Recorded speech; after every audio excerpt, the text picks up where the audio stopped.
be amiss if I didn't thank Gary and the congregation for allowing me to be here. Thank you for the invitation. I did not know, I had to think a minute, Gary. I didn't know if I was going to be somewhere else or not, but that's what I was having to think about. It wasn't that I didn't want to come.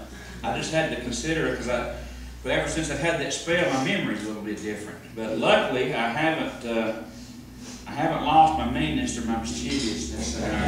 As of this point, I don't think I've lost much of the God stuff that I've learned in my life, but who knows as we go along.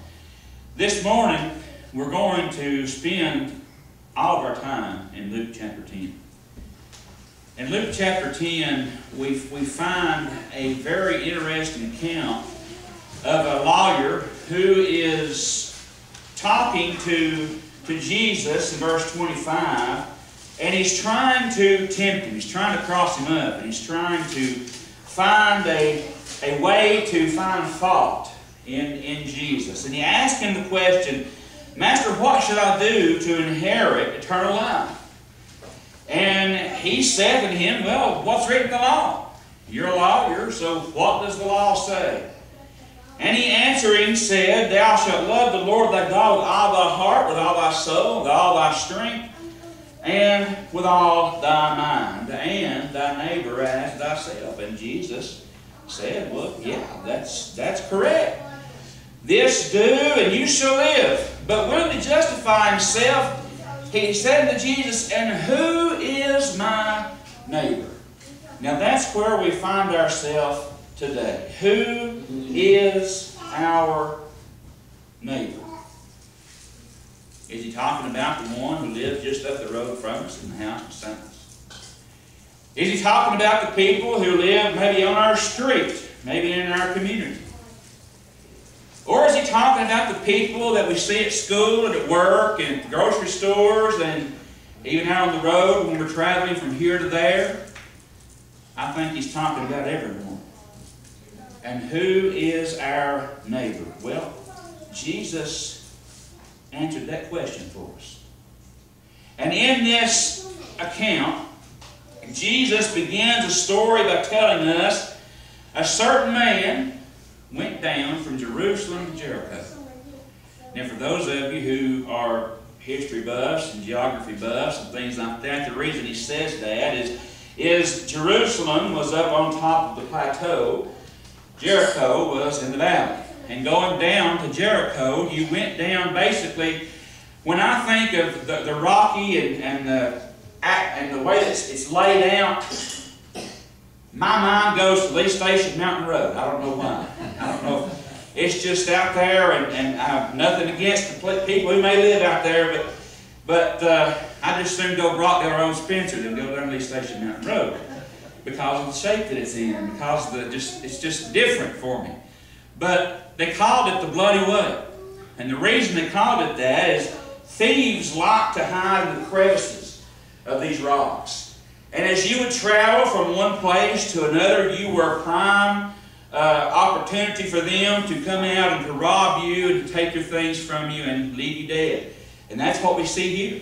That's why they called it the Bloody Way. Many people lost their life and lost a lot of things on this road down from Jerusalem to Jericho.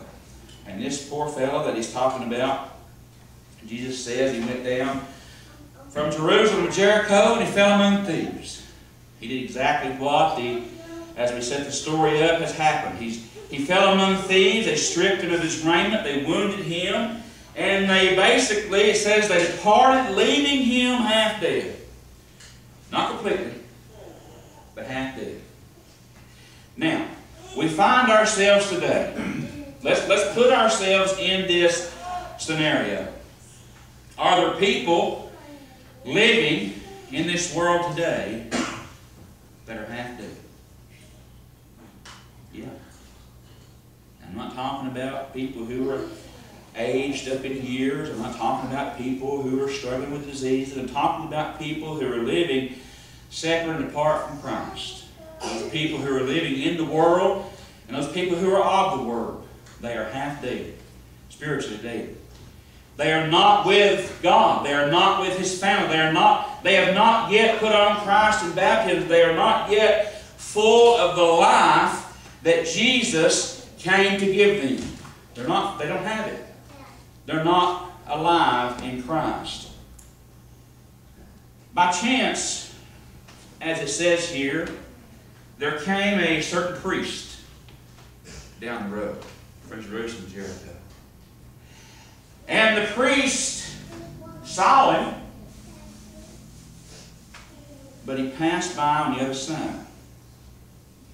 Now, sometimes, when we go through our life, sometimes we're the person in the ditch, needs some help. Other times we're the priest. And there's nothing that gets my goat, you might say, more than anything in the world, is when I hear members of the Lord's church, faithful Christians, say, well, so-and-so will take care of that. Well, this fellow, they'll do it. They'll take care of it. I ain't going to worry about it. Friends, if that's you, and it's been me before, but if that's you, you are a priest that walked by on the other side.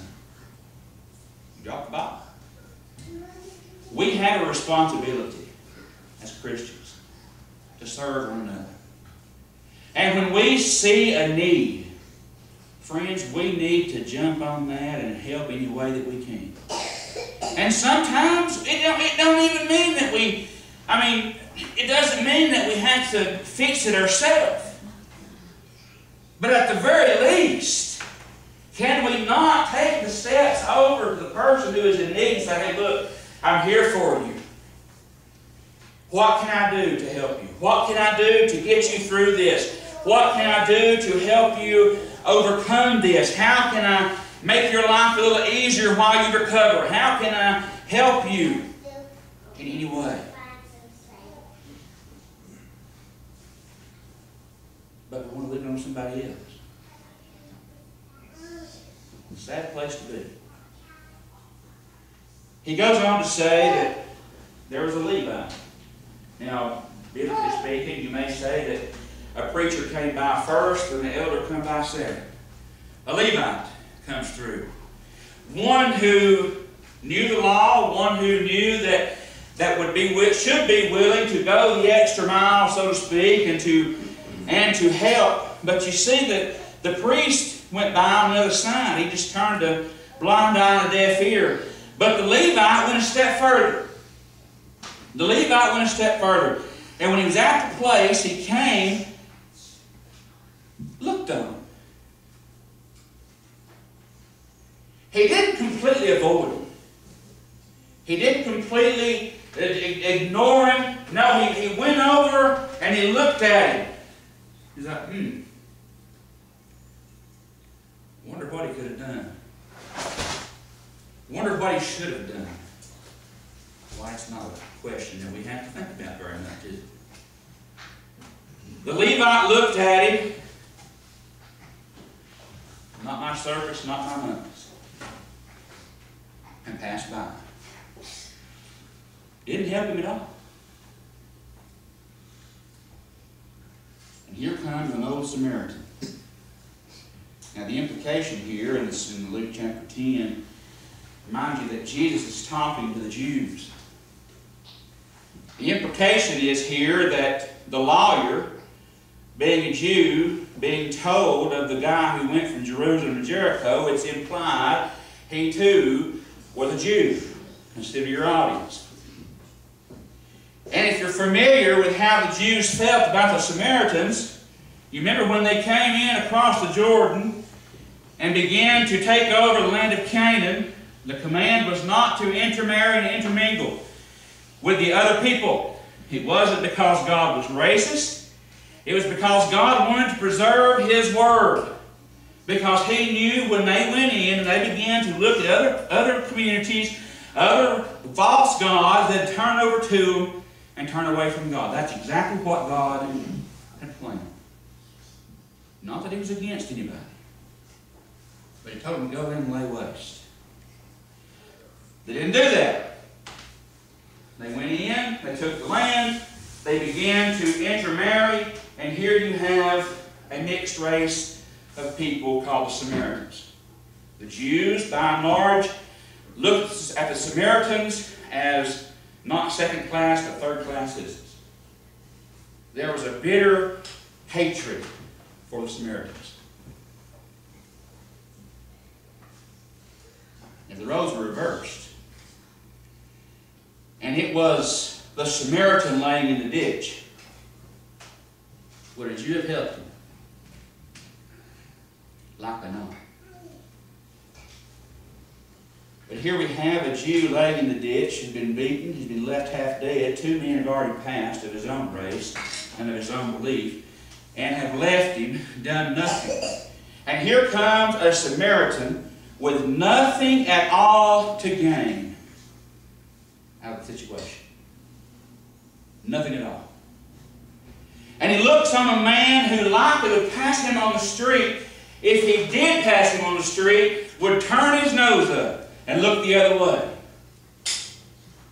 And may even cry out things to him to get out of here. You don't belong.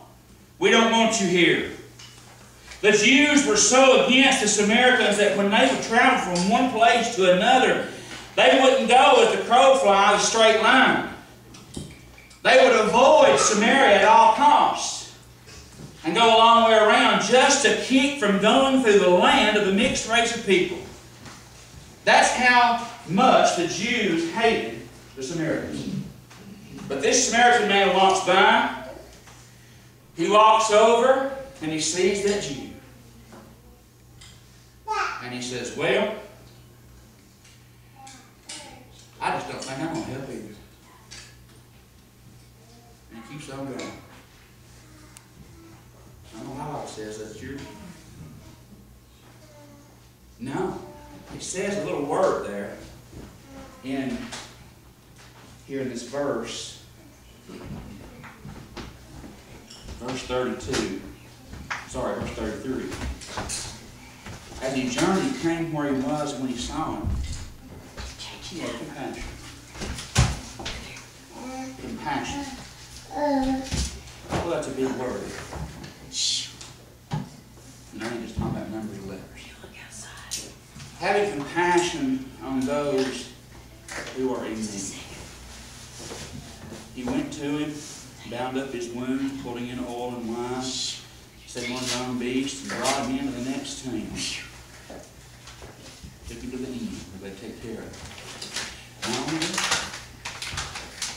he told the people to take care of him.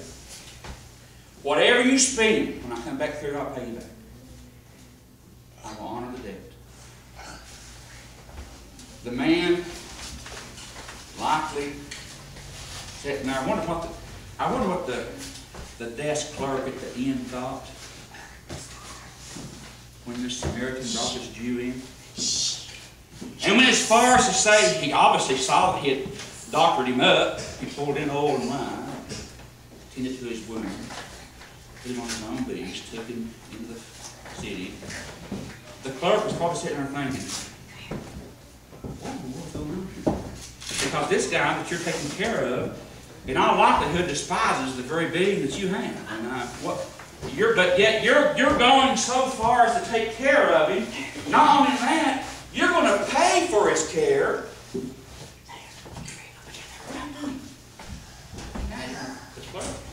Put yourself in the situation. Put yourself in this story and find out how you would feel in each of these roles. Friends, Proverbs 22 and verse 2 tells us that every way of man is right in his own eyes, but the Lord ponders the heart. And see, we can go through the motions. And we can do those things that we are required to do. We can even go as far as to be at worship service every single time that we're here. And you hear it. But friends, if our heart's not where it needs to be, we're a priest and a leader. And we're passing by on the other side. The church needs compassion. The church needs compassionate people. The church needs Christians who are willing to go above and beyond for those people out in the world and for each other. The church needs people who are willing to stand up and be different, to be not like the rest of the world, to not turn a blind eye and a deaf ear to needs, to not sit there and think it's somebody else's responsibility. No, the responsibility to serve and to be a Christian, it's yours and mine. It's our individuality. It's one that we take on when we put on Christ in baptism. It's like when you go to work. Most people have, if you walk down here and go inside the Taco Bell in here in Pineville, how do you tell the workers from those who are in there eating? Easy to do. They got a uniform on, some wearing a hat, wearing a name tag. Go to McDonald's. How can you tell the workers from the employees? I mean, workers from the customers. One's got the little yellow M on their shirt and their hat, the name tag.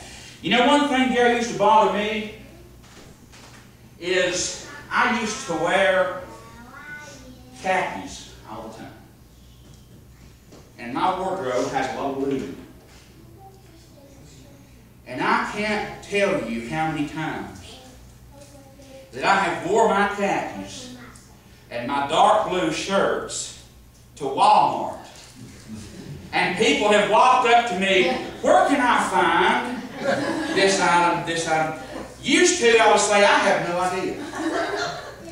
But now I have fun with it.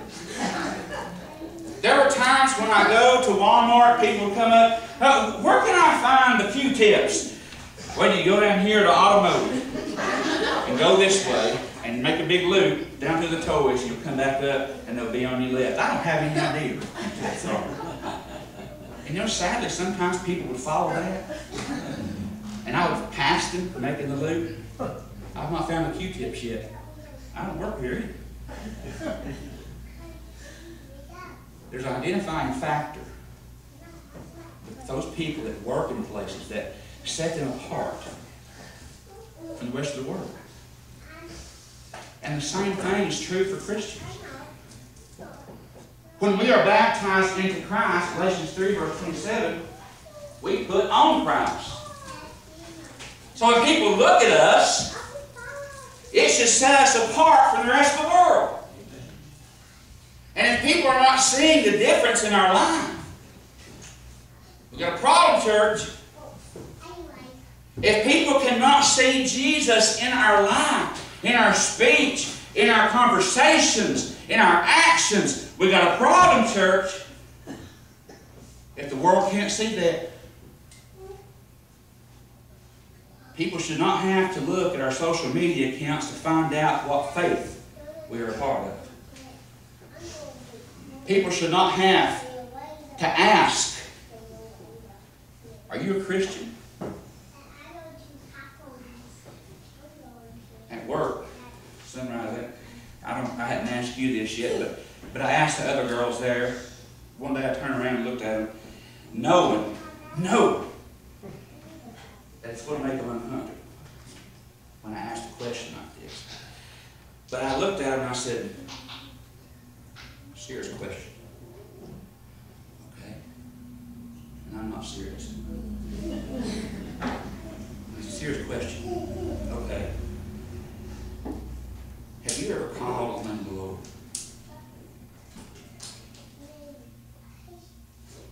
And like a deer in headlights. They're like, what do you mean? That's what I said. Nobody's ever asked me that question before. Good. Have you ever called on the name of the Lord? They still won't answer me. And I didn't ask that to make them uncomfortable. I asked that question to get them to think. Because I want so much. I know it's going to happen, I know it's going to happen before too long. We've got to keep kind of subtly bringing it up. They're going to say, what do you mean by that? And that's what I'm going to say. That's what I'm fishing for. Ask a question. Because I see there's a need. I see people in addiction. And I want to help. And I'm not there to kick them when they're down. Maybe that's a subtle way of extending a hand to help people. I want people to come to truth. I want people to worship God in spirit and truth. And I want them to do that which is right. And I also know, as you read in James chapter 2, verses 15 and 16, it says that if a brother or sister comes to you is naked and lacking food, and you look at them and say, be you on the field, but you don't do what they need, or give them what they need, what are you really doing? Nothing. So when we look at this life and we see people who are in spiritual need, we can be a priest or a Levite, and we can walk on the other side of the road, and we can completely ignore our responsibility and shirk our duties if we'd like to. Or we can be the Samaritan and go above and beyond that call. Not just to help them physically, but to help them spiritually.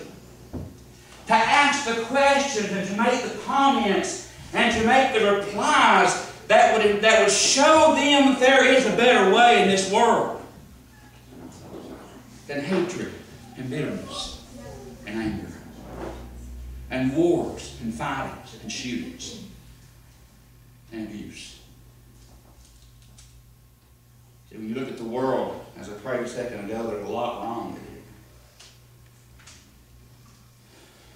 A lot of evil. A lot of evil in the world.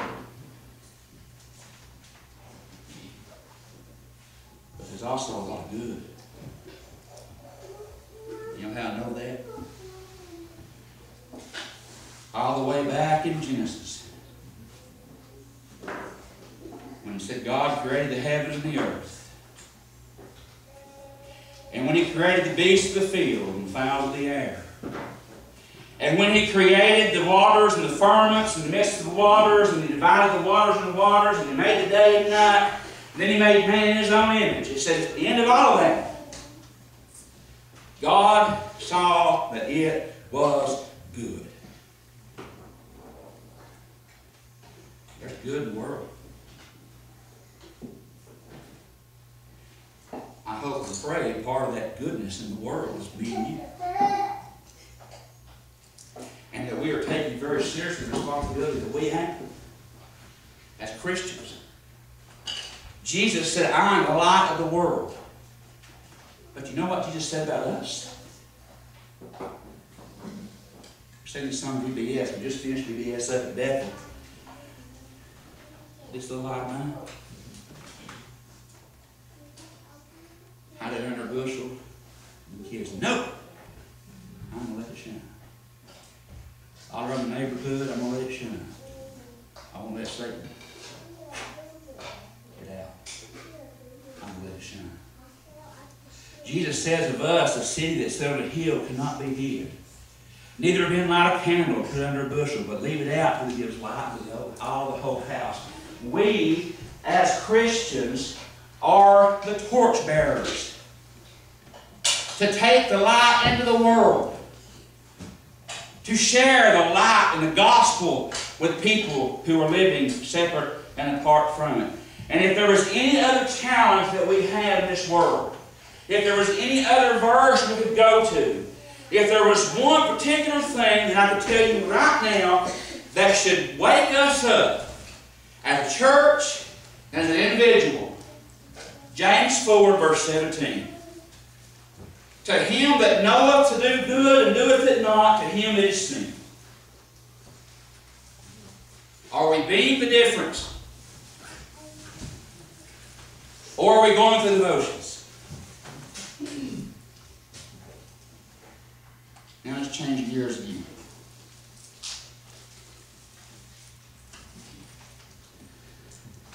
We can either be the priest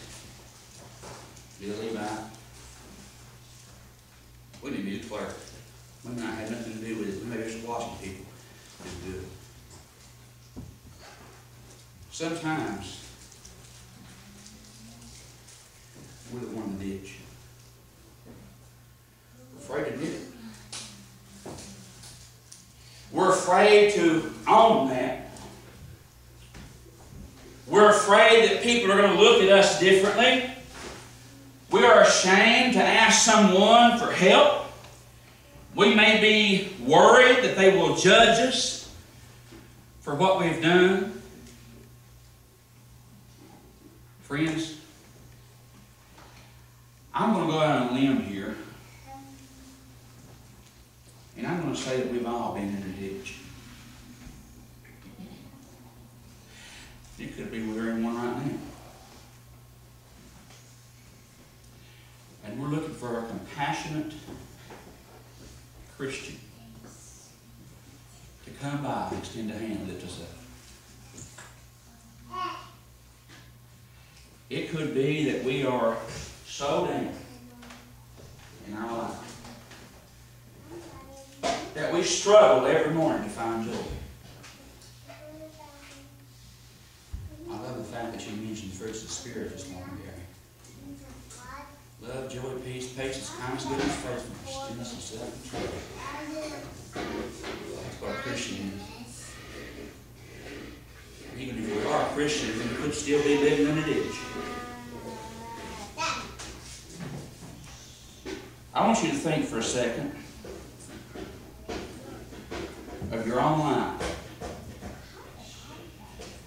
Take an inventory of your soul.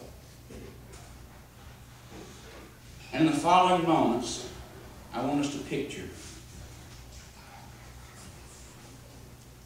a scene. I want us to picture that we are standing in the hall at Jerusalem. And I want us to listen very closely at the sound in which we are hearing. We can hear people cheering and chanting, "Crucify him! Crucify him!" And we're watching and we're listening. And we see that a man named Pilate delivers Jesus to be beaten with a scourge and whips right there in front of everybody. And we see those Roman soldiers just enjoying every lash they lay on him. And the people who were standing back cheering, "Give him another, give him another." And we watch the blood pouring down out of his body. And we know that Jesus had just done so many good things. We may have even eaten from the fish when he fed the multitude. We saw him raise people from the dead. We saw him heal the sick. We saw him give sight to the blind. We saw him give ears to those who were deaf. We saw him give speech to those who couldn't speak. And we're sitting there puzzled. How can this man be subject to all this after doing so much good? And to add insult to injury, they get him up there, he's all bloodied and beaten, and he stands there in front of them again, and he says, "I know what I'll do. Surely, they would rather him be released than this guy named Barabbas, a known thief and murderer. Which one do you want me to release to you? Barabbas, the worst of the worst, or Jesus?" Barabbas got his freedom. And then Jesus, we watch him carry his cross through the streets of Jerusalem. He walks it out to the place of the skull that we call Golgotha and Calvary. And there they hoist him up. After nailing his hands and his feet to the cross, they hoist him up for the world to see. Can you see? Now, if you'll take your eyes in that image and come down to the foot of that cross, the person who's holding the hammer should look a lot like me and you. Sure, it was the Romans who physically drove him into those nails into his hands and his feet. But the song tells us it was my sin that held him there until it was accomplished. He would die there on the cross, and he would be laid in the tomb, and he would rise the third day, conquering death. He did all that